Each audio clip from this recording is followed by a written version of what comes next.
Hi friends, నేను miss వచ్చాను. ఈరోజు నేను మాగాయ అండి, నీళ్ళ మాగాయి. మీకు ముందుగా తోటపూరు మామిడికాయలు 3 కాయలు తీసుకున్నాను. అలాగే 2 కాయలు పుల్లటికాయలు కూడా తీసుకొని ఇలా పలచగా తొక్క చెక్కేసి పలచగా ఇలా కోసుకోవాలండి. కోసుకొని మనం ఎండలో పెట్టేసుకోవాలి. ఇలాగా ఎండలో పెట్టుకున్నాక ఒకసారి నొక్కడాలి. మరీ మెత్తగా ఉండకూడదు, మరీ గట్టిగా ఉండకూడదు. ఈ ఎండిపోయినవి ఒక బౌల్లో వేసుకొని మనం కొద్దిగా నీళ్లు పెట్టుకొని మరగబెట్టుకోవాలండి. ఒకవైపు నీళ్ళు 2 గ్లాసులు నీళ్ళు అయితే 1 గ్లాస్ అయిన వరకు మరగనివ్వాలి. బాగా మరిగాక ఈ లోపల చల్లారి పెట్టుకోండి. అలాగే ఈ మాగాయ ముక్కలన్నీ ఇందులో వేసుకొని ఒక బౌల్లోకి వేసుకొని అందులోనే టేస్ట్కి తగ్గ సాల్ట్, అంటే నేను 3 కాయలు తోటకూర కాబట్టి నేను ఈ కప్పుతో సాల్ట్ వేసుకున్నానండి. అది మొత్తం 5 కాయలండి. ఇది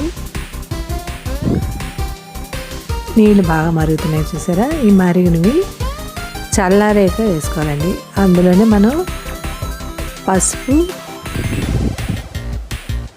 ఇలా చల్లారి పెట్టుకొని నీళ్ళు వేసుకోండి. నీళ్ళు వేసుకున్నాక నాననివ్వండి. సాల్ట్ నీళ్ళు వేసుకొని కలిపేసుకొని మూత పెట్టుకోండి.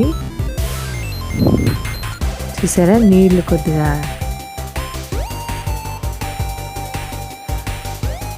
అది ఎండలుంటే పర్వాలేదండి. ఎండలో ఒక్కసారి ఎండబెట్టి తీసేస్తాం. ఇప్పుడు అపార్ట్మెంట్లో వాటి వల్ల మనకి మనం ఎండలో పెట్టుకోవడానికి కూడా కుదరదు. ఇలాగ సులువుగా చేసుకుంటే సంవత్సరం వరకు తినొచ్చండి. మనం జ్వరాలు వచ్చినా ఏమొచ్చినా నాలికి చప్పగా పుల్లగా ఉండడానికని ఈ చేసుకుని ఉంచుకుంటే మంచిది. అప్పుడు మనకి బాగుంటుంది కూడానండి. అలాగే చూసారా, నాని దీంట్లో తాలింపండి. ఒక పూట వదిలేయండి, అది నానిపోతుంది కదా. అందులోనే మనం తాలింపు పెట్టుకోవడానికి మీకు నువ్వుల నూనె పర్వాలేదండి. నేనైతే చల్లకాయ బొరుగుల నూనె వేసుకున్నాను. అందులో ఆవాలు వేసుకొని నూనె మరిగాక చెరిపట్ల ఆయన వరకు ఉంచండి. ఇందులో కొద్దిగా మెంతి పొడి వేసుకున్నాను. నేను 1 స్పూన్ మెంతి పొడి వేసుకున్నాను. మరి ఎక్కువైనా చేదు వస్తుంది. మెంతులు వేయించేసుకొని అది గ్రైండ్ చేసుకోవడం లేకపోతే నూరుకోవడం చేసుకోవాలండి.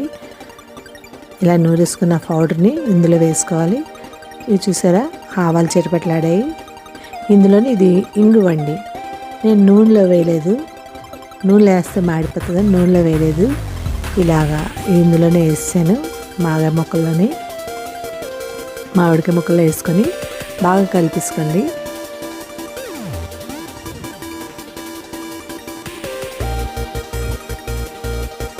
ఇలా బాగా కలుపుకొని ఈ నూనె మరిగిపోయింది కదండి, తాలింపు వేగిపోయింది. అందులోనే కారం నూనె చల్లారేక వేసుకోవాలండి. కారం వేడి మీద వేసుకుంటుంది, మాడిపోతుంది, నల్లగా అయిపోతుంది ఆవకాయ. అందుకని నూనె చల్లారేక మీరు కారం వేసుకొని అది కూడా చల్లారేక అప్పుడు ఈ ఆవకాయలో కలిపేసుకోండి, ముక్కల్లో కలిపేసుకొని బాగా కలిపేసుకొని ఊరనివ్వండి. ఓ 6 రోజులు నానితే అప్పుడు మాగాయ రెడీ అయిపోతుంది. అంతేనండి, ఎంత టేస్ట్ అయినా నేను మాగాయ రెడీ అయిపోయింది. మీరు ట్రై చేయండి. ఇది 2 సంవత్సరాల వరకు ఉంటుందండి. మీకు టేస్ట్ కూడా చాలా బాగుంటుందండి. మీరు ట్రై చేయండి. మీకు ఎలా వచ్చిందో కామెంట్ సెక్షన్లో పెట్టండి. అంతేనండి, ఎంత టేస్ట్ అయినా మాగాయ రెడీ అయిపోయింది. మీరు ట్రై చేయండి. Thank you. సబ్స్క్రైబ్ చేయండి, లైక్ కొట్టండి, కామెంట్ పెట్టండి. బాయ్. Thank you.